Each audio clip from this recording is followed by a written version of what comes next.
Hey, everybody. Glad you have joined us this morning. It is a beautiful day in the neighborhood in South Florida. Would you be mine? Could you be my neighbor? I always wanted to have a neighbor just like you. I want to challenge you to share this feed on all your social media platforms as we um, continue our sermon chat. We've already had the first one. We had a powerful one on the first one. And I'm starting a series of sermons that Reverend Maria and I are going to preach this month called How to Deal with Depression. And for the next several weeks, I'm going to be walking through 1 Kings 19. And today we dealt with verses 1 through 9. I want to encourage you to drop and download our app and get the sermon notes. They are there for you. I believe there's some powerful nuggets there. We also about to bring into the studio, so Reverend Maria is sharing it on social media, and then when she finishes sharing it, then I'm going to share it. And then we want to encourage you to share it. We have one of our members who is a licensed therapist. Boom, there she is right there. And Dr. Martine Francois, just a great spirit. We had a great discussion after the 7:30 service with Dr. Krosky. Now we have another doctor who's a member of the church, Dr. Martine Francois, just a great spirit. She's gone with me to Haiti several times, and she and her husband are Haitian descendants, speaking Creole and French, and so she helped me navigate Haiti. And I'm never going to Haiti again without Dr. Martine, Georgette, somebody who can speak Creole and French. And so we're going to have a discussion about how to deal with depression. So please drop your questions. If you're not comfortable dropping your question there, please email the question. I've already got a question already. Someone texted me already anonymously that Dr. Martine, we want you to address. Okay. And just say good morning. Reverend Maria's going to say good morning. Then we're going to ask you to say good morning and hey to everybody. Good morning, everyone. And hey, go ahead and give us your shout outs as you're coming in. I love to ask you to do that so we can see who's in the room. Mm-hmm. And I'm not going to say too much more. I did share this, and I pray that you will do the same and invite others to come and share with us now. And I'm just delighted to see our sister. She got on her declaration shirt. Yes, praise Jesus. Amen. Yes. How are you today? I am doing well and blessed and just very honored and thankful to be part of this ministry, part of this discussion. I think we are already seeing the depth of depression in many people, but not only in our young people, but I think we are seeing everyone who are just struggling in many different ways. And I just thankful that I could share some insight in terms of how to deal, how to recognize, and how to seek help. Well, I've got a question. First question that came to me on the side, Dr. Martine.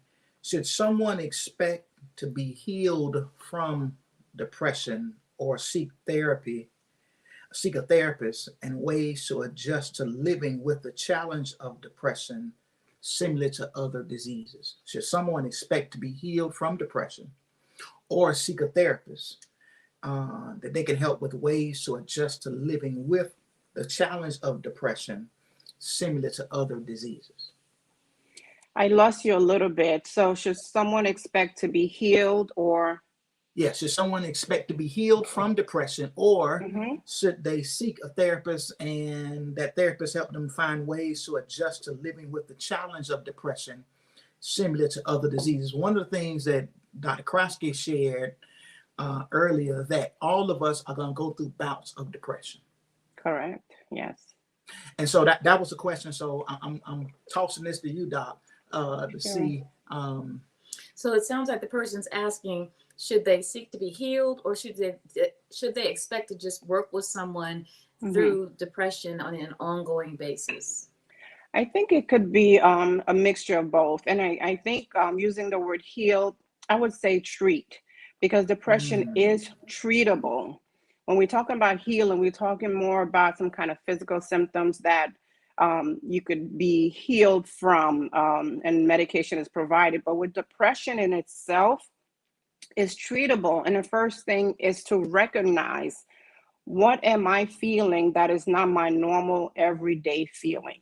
You wake up in the morning, it's raining outside, you feel a little down. But then if that sadness is persistent, and you know that it's not yourself, you're dragging to go to work, you lost interest in activities and connecting with friends, then that is something you recognize as not as your normal daily moments.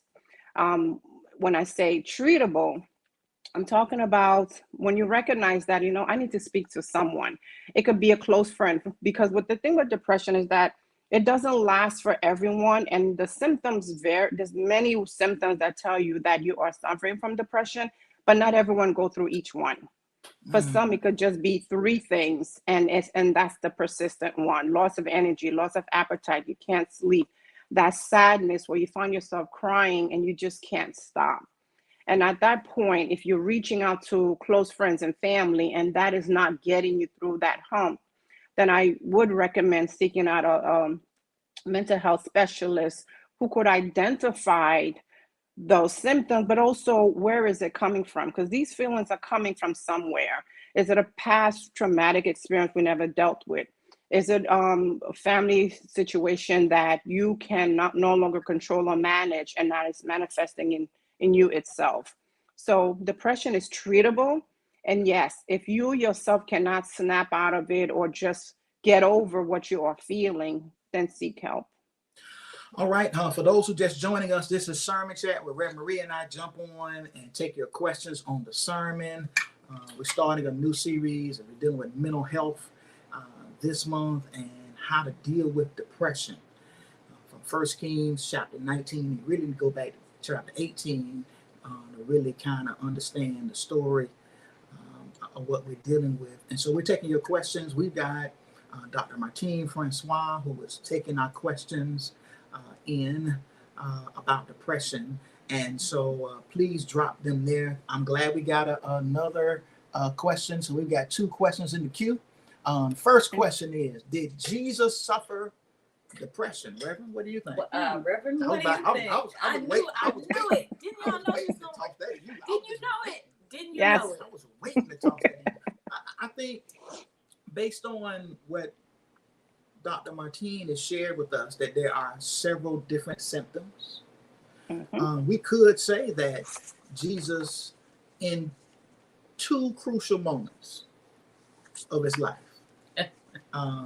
one, shameless plug, those who want to go with us in November, come go the Holy Land with us. One of the places we're going to go is the Garden of Gethsemane, where Jesus cried, drops sweat drops like grapes, Drops of blood. yeah, drops of blood, and there he asked God to let this cup pass from him. And then the next point he makes, not thy will, but thy will be done. He took the disciples, can y'all just tarry with me just for a little while? They were asleep 3 different times. And so that's one place that we could say that Jesus may have had some challenges with depression. Yeah, and then the second one was on the cross. And when Jesus wept, and when his friend Lazarus died, I think very definitely I would say Jesus experienced depression. And if we go back to what we heard in the previous chat and just now, we know that depression, you don't have to stay in it. And there are moments where we feel depressed and then we move on. And I think very definitely Jesus, being fully human, faced every temptation and every reality that humans go through. He had the whole human experience. And so I would say very definitely, and I think the blessing of what we see with Christ is that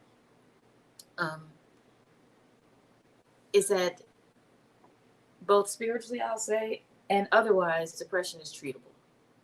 Yeah. Okay. So please drop your questions here. We got another question on Facebook. Come on, YouTube. Come through. Pastor, in your sermon, you spoke about some of the things we can offer to do Mhm. such as cooking for them, running errand, offer to clean up. Don't cook if you can't cook. All right, that ain't your testimony. You know, if you're not like Dr. Martine, Reverend Rhea, that ain't your testimony. Then Uber Eats is a great thing. DoorDash, Grubhub. And so, what if the depressed person won't receive any of those offers? What would you say to that person, Dr. Martine?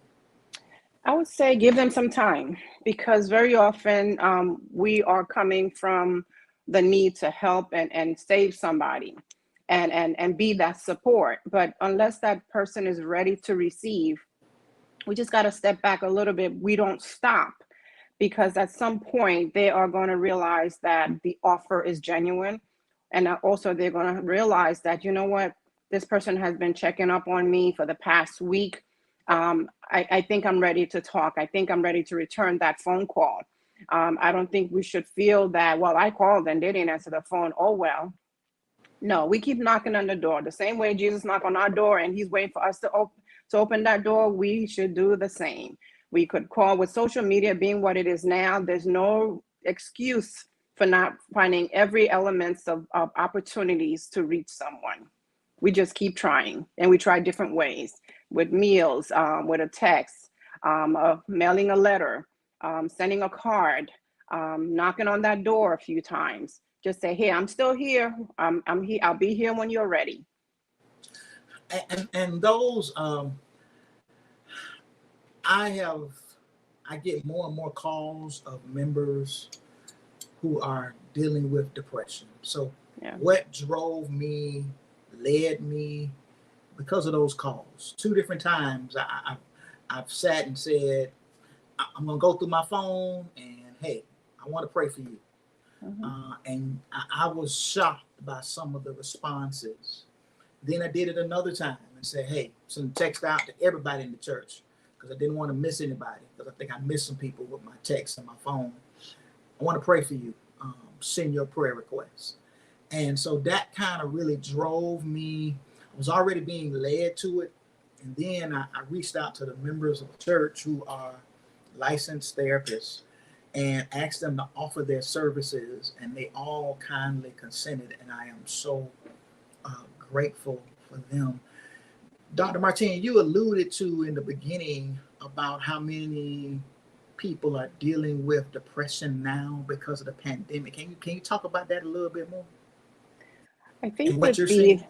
yes, what I am seeing is the sense of isolation.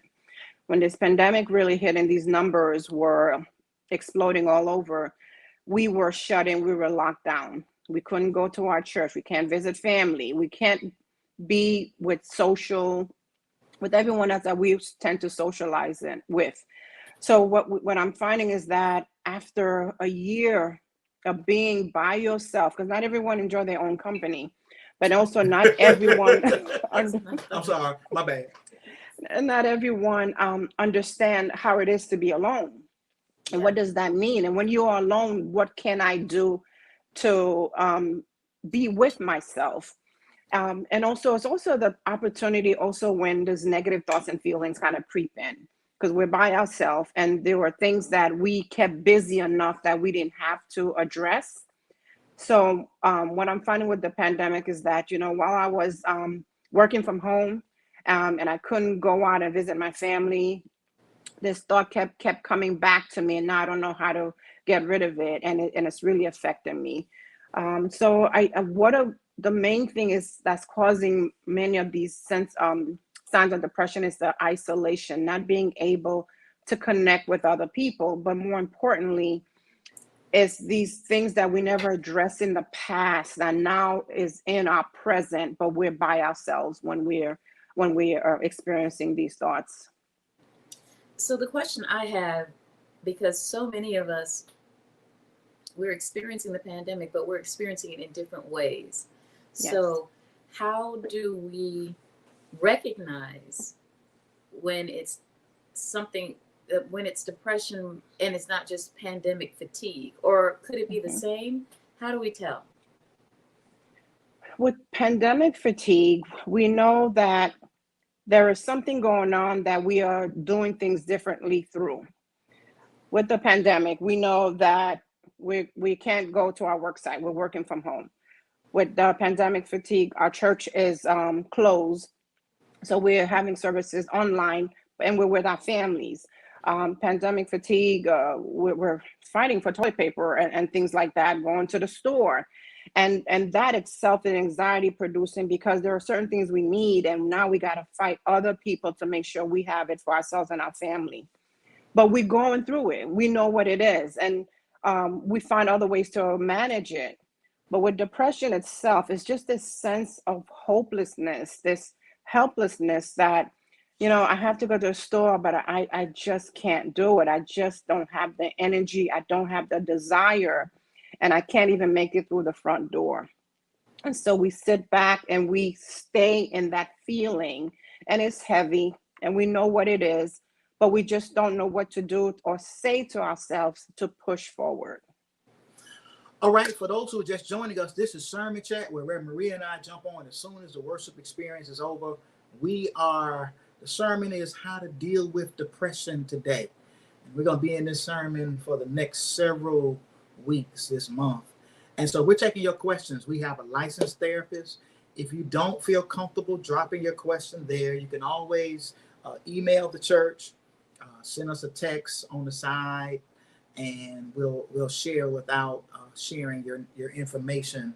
But for the next few moments, we want to take your questions on the sermon or just faith matters in general when we're dealing with depression. Dr. Martine, I think I tried to address in the sermon how the church has a role in helping to deal with depression. Yeah. How can we, question comes up, how can we recognize depression in our kids? How can we see that in our young people? That's a great question. And I think with children is that they are open book, right? And if you ask them a question, hey, how do I look in this dress? They will tell you the truth. So we know our children, but we also know their pattern. We know their routine. When they wake up in the morning, they'll have this kind of cereal. They'll be excited about going to school or not. They'll talk about what they're going to do in the afternoon, and they'll play whatever games they normally engage in. But when we are, and unfortunately with social media being what it is, they don't talk anymore. Everything is through a text. Seldom do you see them talking on the phone. And if they do, it's what you call it, FaceTime. Mm-hmm. And it's very quick. So those are considered the normal communication tools of our children. But when we realize and we're noticing that they are talking less or they're not eating, and their posture is different. The way they walk, the way they address you. And if we really look at our children, look into their eyes, you could really see that something is different with my son. Something is different with my daughter.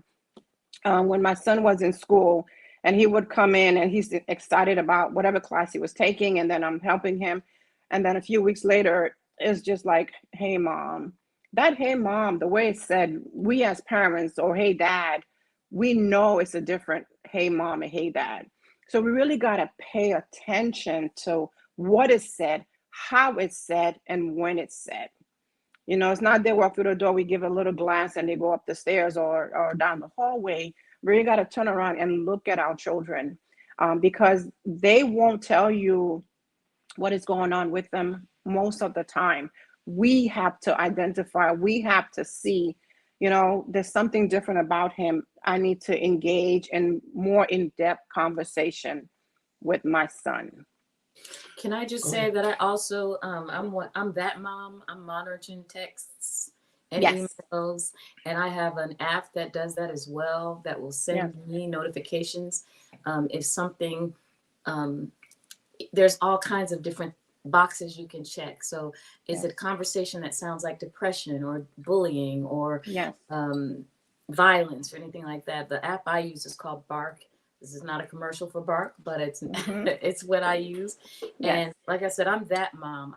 The phone belongs to us. The house belongs to us. You belong to us. And so we have the authority to monitor what's going on with your with you and the things that you use. So I'll throw that out there. Absolutely.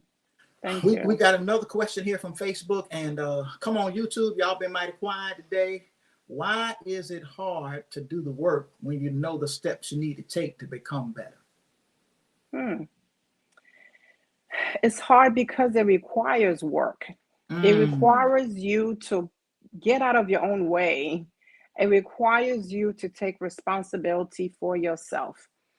We may reach out to family and friends to help, but the work is yours to do. If I am feeling sad and I'm feeling really down, and I call a good friend of mine and we talk, and I said, listen, I'm just not myself today. She will engage in conversation that pinpoints why is you're not yourself today, what is going on, until we get down to that one thing. When people are with depression, we try to work on every single symptoms, and that's not always the case. Usually it's just that one thing that just kind of takes hold and then become more than we can manage. But we have to be ready and dedicated to do the work, because when we enter therapy, once that session ends, that's when the therapy actually begins.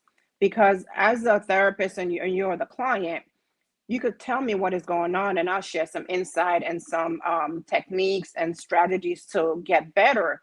But the work is yours to do. And I highlight that through every single session to remind them that you're not going to feel better after we're done, because there's more work to be done on your mm, own after you leave my sessions. mm. That's good. That we've got to do the work. That's good. That's a sermon topic right there.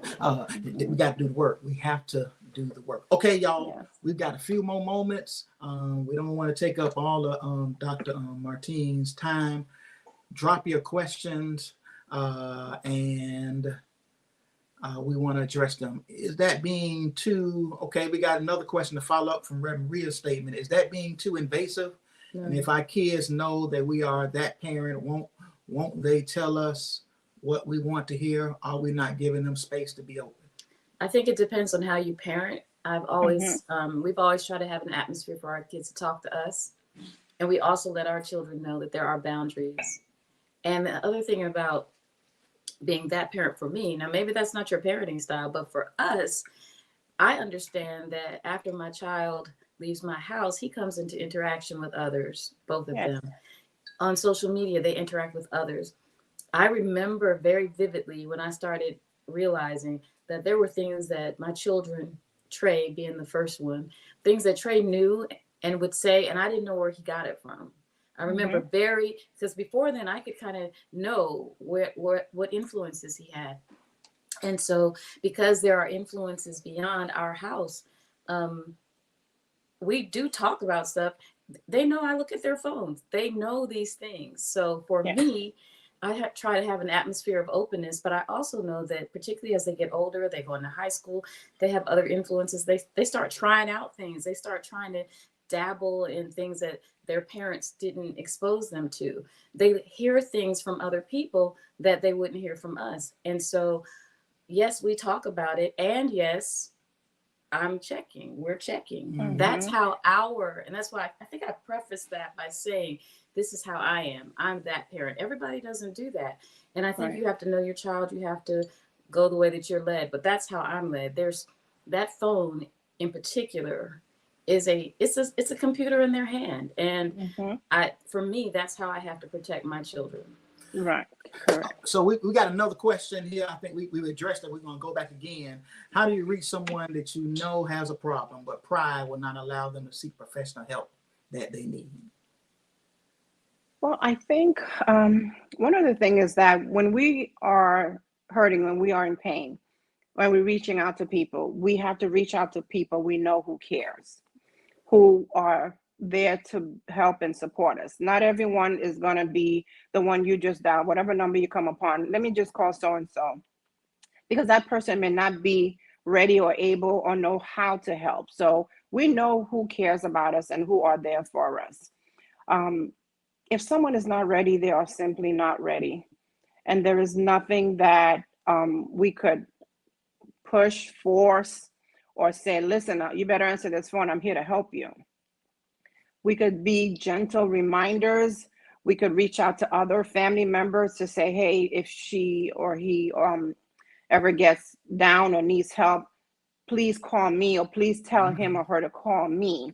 Maybe we go around other people, other church members, other family members. But unless that individual is ready, willing to accept and work on what they are going through, it's going to be a challenge. But I think I'll say it again, is that we don't ever give up.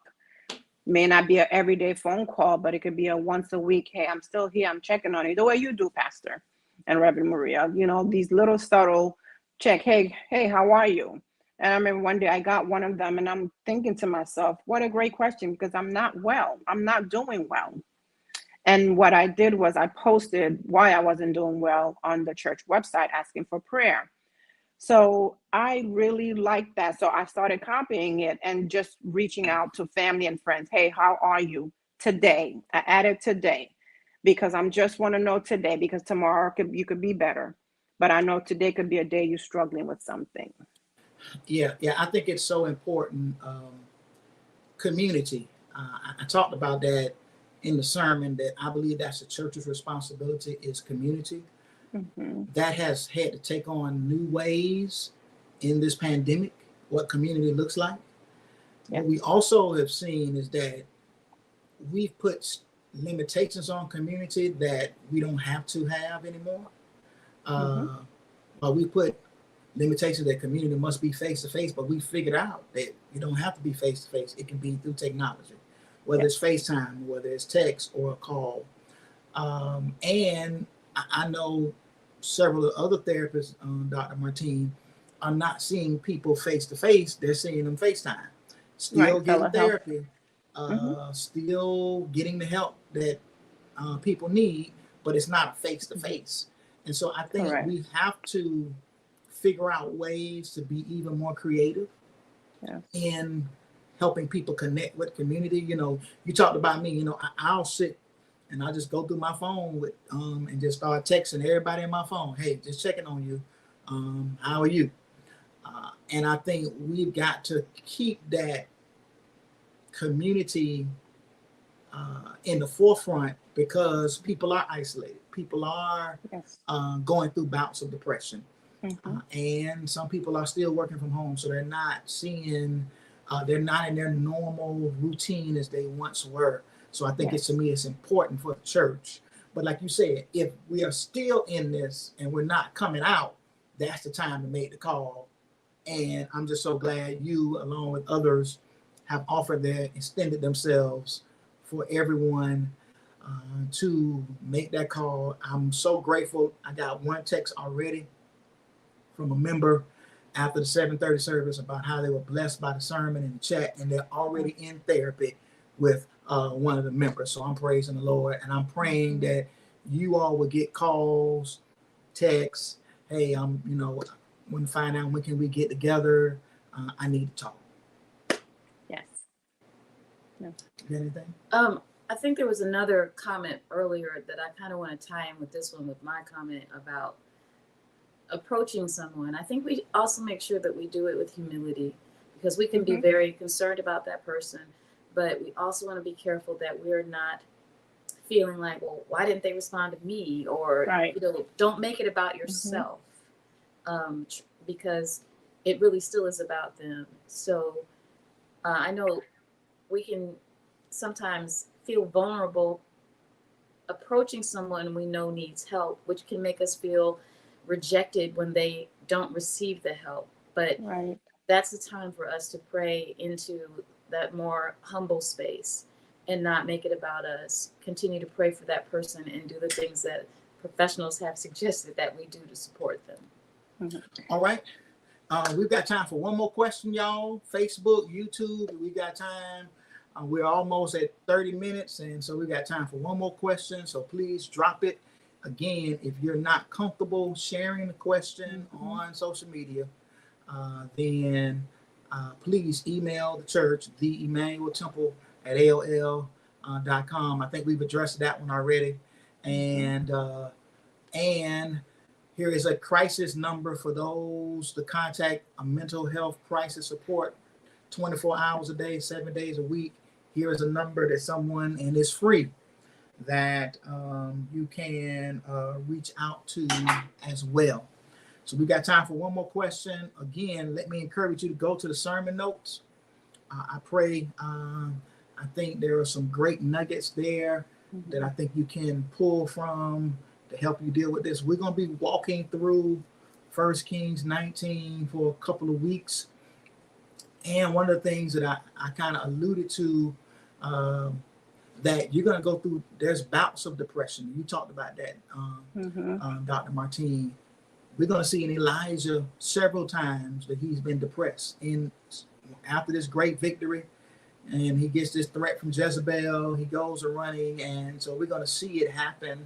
And we're going to see how God ministers to him in that. And I'm praying that these conversations as well will help others as well. All right. Let me thank everybody. I want to thank the tech team. I want to thank you, Dr. Martine, for sharing your insight, your help. I pray that I don't get another call from a member or a family member of a member who committed suicide. I've had that experience twice. I don't want to ever experience that again. Those are lasting memories. One happened 15, 16 years ago. The other one happened 12 years ago. So those things I've never forgotten. And I want to encourage everyone that you can have Jesus and a therapist. Please, if you have some challenges, seek out wisdom from these members who are offering themselves. And so next week, we're going to be back with 2 more therapists from our church, having chatting this conversation. I'm hoping that the sermon is inspiring you and making you think about some things and going from there. Reverend, you got anything else? Amen. Okay. Amen. I pray that we will continue to pray and continue to support and be community for each other as we walk through this. All right, Dr. Martine, you got anything else you want to add?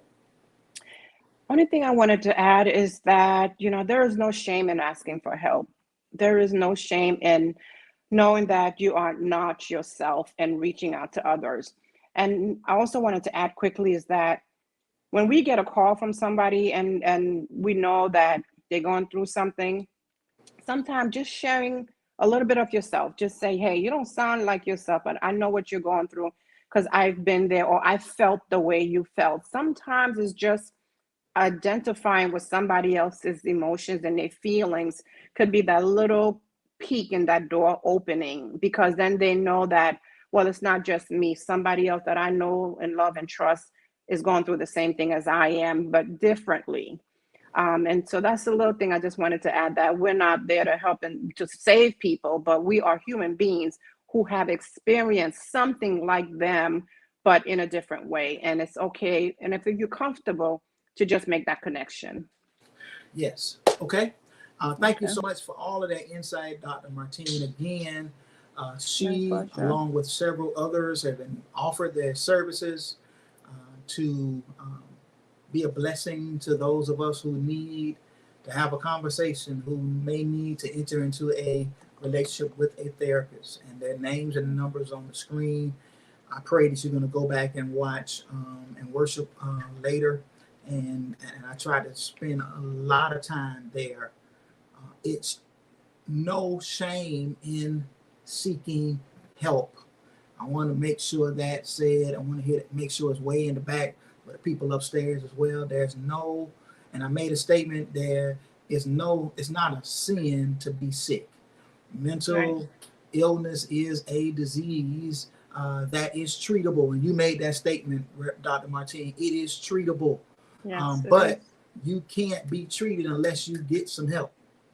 And so I want to do that. Thank you so much, everybody. Tech team, thank you all so much. Thank you, Dr. Martine. And everybody have a great day. God bless. All right. You do the same. Thank you.